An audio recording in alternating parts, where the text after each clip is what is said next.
अस्सलाम वालेकुम। चाय पीने के चंद अहम फ़वाइद ये हैं। Number 1, antioxidants. चाय एंटीऑक्सीडेंट से भरपूर होती है जो जिस्म को आज़ाद रेडिकल से बचाने में मदद करती है। कैंसर, दिल की बीमारी और अल्जाइमर जैसी दायमी बीमारियों के खतरे को कम करती है।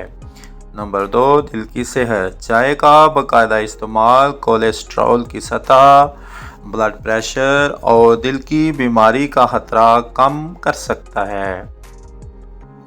Number 3, anti inflammatory.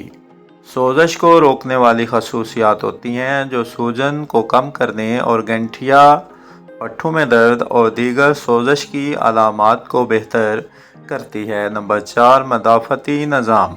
चाय मदाफ़ती निज़ाम को बढ़ाने और इन्फेक्शन के ख़तरे को कम करने में मदद करती है। नंबर 5, इल्मी फ़ेल। चाय में कैटेजन्स तवज्जो, इर्तिकाज़ और याददाश्त को बेहतर बना सकते हैं, मुमकिना तौर पर इल्मी ज़वाल के ख़तरे को कम करते हैं। नंबर 6, वज़न में कमी।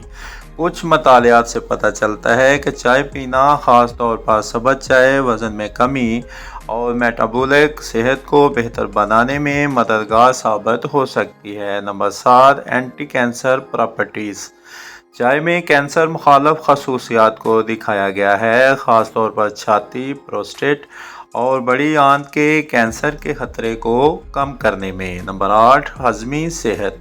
चाय हाजमे के मसाइल को दूर करने, अफारा कम करने और आंतों की सेहत को बेहतर बनाने में मदद कर सकती है।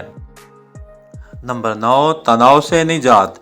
चाय में मौजूद लेथिनिन सुकून को फ़रोग दे सकता है, तनाव की सतह को कम कर सकता है और मजमूई ज़हनी सेहत को बेहतर बना सकता है। नंबर 10, ज़बानी सेहत।